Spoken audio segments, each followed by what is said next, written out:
Hello, everyone, and welcome into the Appalachian Wireless Sports Overtime Saturday night. I'm Marcus Browning. So glad that you could join us this evening for the show because we have a lot on tap tonight. The boys' 13th, 14th, and 15th regions have crowned a boys champion this evening. Stick around for those highlights to see which teams punch their ticket to Rupp Arena. But we begin the show with Kentucky and Tennessee. The Wildcats came off of a victory that was a little bit too close for comfort Tuesday night against Arkansas. How will they respond down in Knoxville? Let's go to the highlights. Tennessee looking for revenge following their 17-point loss to the Wildcats just a couple of weeks ago. Vols up 1. Jordan Bone with a nice move and the floater off the glass. Tennessee up 3. Now they're up 5 when Admiral Schofield comes along the baseline for the big man slam. Wildcats trail by 7.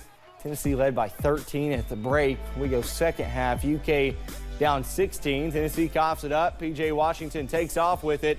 Over to Jamal Baker. The handoff to E.J. for the slam of his own. 13 minutes to play. Wildcats down 14, but the Vols maintain that lead until the final buzzer. Grant Williams on the right wing splashes home the 3. Tennessee up 20.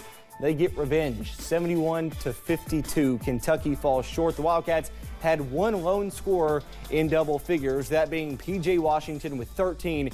Jordan Bone led all scorers with 27. They beat us. There are no excuses. We got beat every which way but loose. Our young kids played like freshmen, played like deer in headlights. The team I'm coaching, they absolutely need each other. They got to have each other. And if one guy goes off on his own, today we had 3 and 4 guys go off. But we'll learn and move on.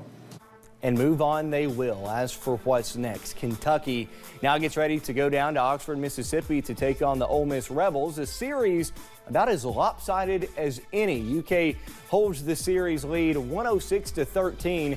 Wildcats are on a 9-game win streak over Ole Miss and haven't lost to the Rebels since February 1st of 2011.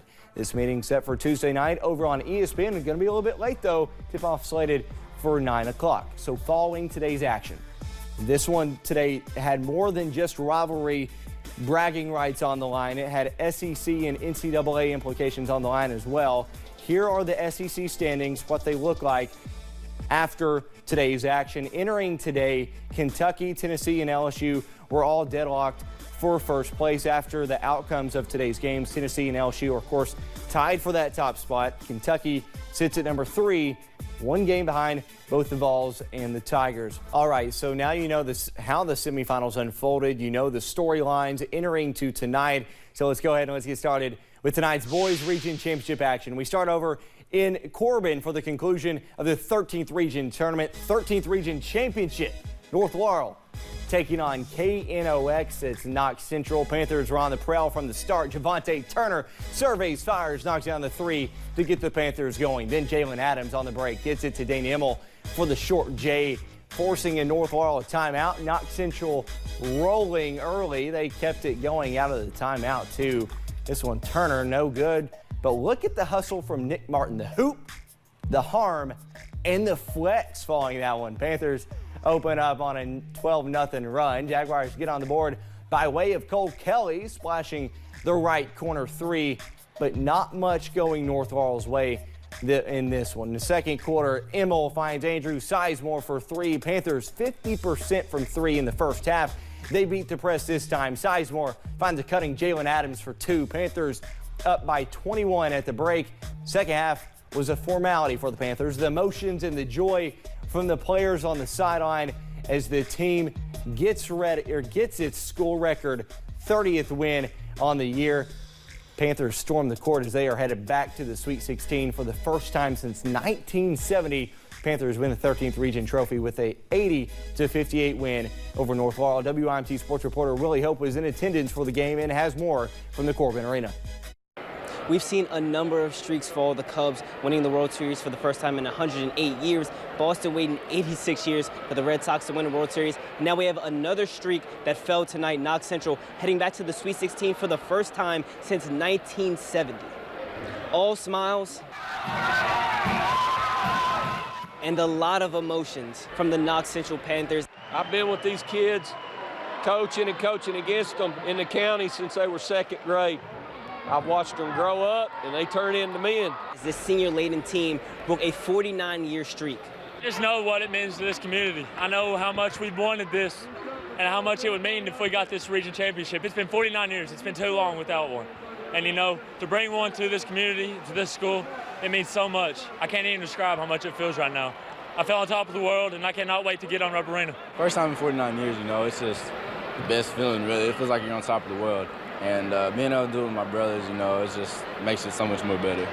Knox Central will be sure to celebrate this victory, but they have about 4 or 5 days to prepare to take on Walton Verona up in Lexington in the first round of the Sweet 16. From Corbin Arena, Willie Hope, WYMT Mountain Sports. Thanks, Willie. So just kind of like he alluded to, here's the game of interest for the 13th region. Panthers will meet the Walton Verona Bearcats from Region 8 in the Boys Sweet 16 next week. The teams will play on Wednesday at noon. And tonight was also the inaugural induction for the 13th Region Hall of Fame. A number of memorable names such as John D. Wilson, Wawa Jones, and Bobby Keith were inducted. Among those was also Clay County and UK legend Richie Farmer. Farmer helped lead Clay County to 5 region titles in his time in black and gold, and the Eastern Kentucky native says he feels honored to be among some of the best that the 13th region has to offer.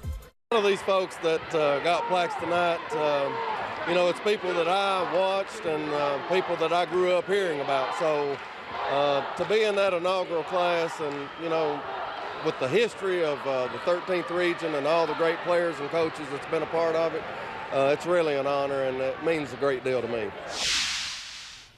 Up to Powell County for the 14th Region Championship, Hazard and Perry Central meeting for the 4th time this season. This time the boys' 14th Region title game. It was loud and a rowdy environment, just like you would expect it to be for a region title game involving 2 sets of rivals. Starting in the first, Dylan Cheney knocks down the 3 from the right wing. Hazard up 1. It was the Bulldogs, though, turn to respond, and you can't leave Jarrett Napier alone in the corner. He splashes it. Dogs up 4. They led 13-10 after 1 to the second now. Perry up 4 with about 4 seconds left before the half. Wade Pelfrey inbounds to Logan Hall. Even got the cameraman on that fake. Says, lays that one in over the defender. Big bucket there. PCC led by 2 at the break. Third stanza now. Hazard up 3. Hall again showing his craftiness on the block, getting the fadeaway to go. Timeout Perry Central. That capped a 7-0 Bulldog run, but the Doors would retaliate. DeAndre Reed to Cam Turner. He's fouled on the 3. He would make all 3 free throws as well. Hazard up 33-30 going into the 4th. Napier stuck in the corner, and that's a bad place to lose your dribble as Reed with the steal to Turner, then back to Reed.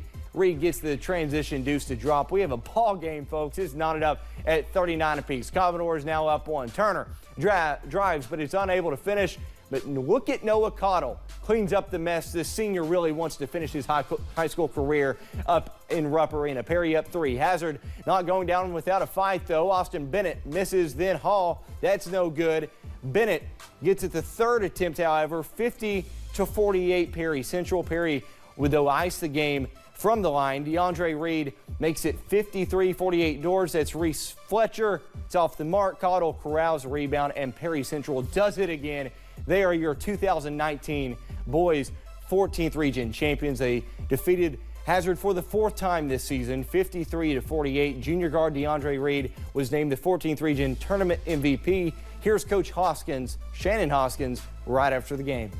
In high school basketball, this is the greatest feeling you can experience right here, getting to go to Rupp Arena and have a chance to play for a state title, so it feels great. It's an amazing feeling. It's just more confidence in anything. We feel like with that being on our shoulder, we feel like we're going to state and make a big run. We feel real confident about state this year, and hopefully get the government. Commodores will take on the 6th Region's Butler Bears after the Bears defeated Bull East this afternoon in their regional title game. Teams will meet up in Rupp Arena on day 2, which will be Thursday. They play at noon. Now over to Pikeville for the 15th Region. For the 3rd straight year, the 15th regional title would come down to Pikeville, the back-to-back defending champs, or the Johnson Central Golden Eagles, who have made championship game 8 straight times. Golden Eagles soaring early. Jacob Rice start a 5-0 run. After Pikeville 2, it's Isaiah May with a 3 starting another. Panthers down 14-6. Christian Builder stops the bleeding, hitting a 3 to only trail by 5. Down the stretch in the first half, it's senior Gabe Farrell who is clutch. Golden Eagles lead by 10 after the made 3 from the left corner. 3 seconds left in the first. Down 9 now. Kyle Watkins at half court. The heave is good. Pikeville trails 34-28 going into the locker room for the break. In the second, Corey Van Hoos opens the double-digit lead yet again. This one off the glass doesn't get easier than that, but Builder crashes the boards and slams the Connor Roberts missed 3 right back home. Then the Panthers kick it out to Riley Sammons. That one the 3.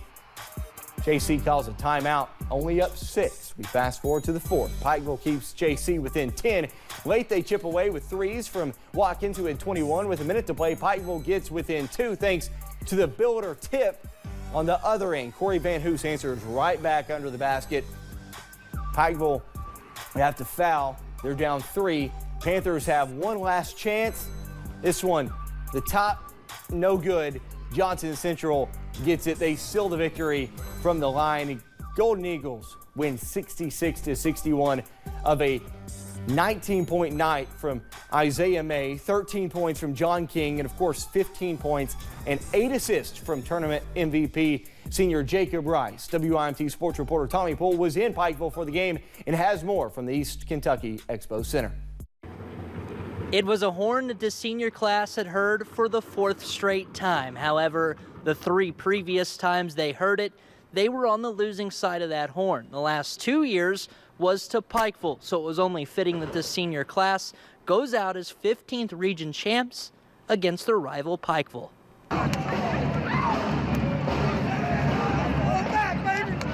Oh, 10 times better. Been beat by them past 2 years.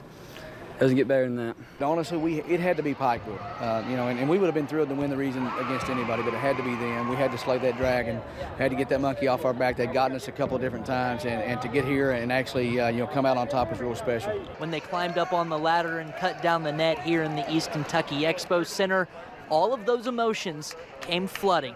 It just feels great. It's a surreal feeling to win it finally. Those past 3 years were tough. Crying after the game. It just feels like normal now. When the 5 seconds, 10 seconds left, started getting emotional on the court because you know how much you worked for those past 3 years and finally succeed in your last year. It feels amazing. It's a feeling Coach Tommy McKenzie has felt 7 times in total, once as a player, once as an assistant coach, and now 5 times as a head coach. Well, every year is different, to be honest with you. You're dealing with a different set of kids, and we had a special run at Johnson Central. This group has also played in 4 consecutive regional championship games. They put a lot of blood, sweat, and tears and dedication and commitment, and all those good things into this moment. I knew that we had a special group coming this year, and we stuck to it and stuck to the game plan that the coaches gave us, and we found a way to win. So next step for Johnson Central is good old Rupp Arena, where they will go next week to compete in the Sweet 16 state tournament. What are the players most excited for? That's right, the Rupp ice cream. Reporting in the East Kentucky Expo Center, Tommy Poole, WIMT Mountain Sports. So here's the Sweet 16 outlook for the Golden Eagles. They'll meet the 7th region champion Trinity Shamrocks. The Shamrocks defeated Ballard, the Bruins, 59-37. Teams will meet up in Rupp Arena next Wednesday afternoon at 1:30. Still plenty more to come on tonight's edition of the Appalachian Wireless Sports Overtime Saturday night. The boys weren't the only ones in action today, though. Find out who advanced in this afternoon's girls regional semifinal action right after this timeout. We're the Phelps Hornets, and you're watching Sports Overtime Saturday night.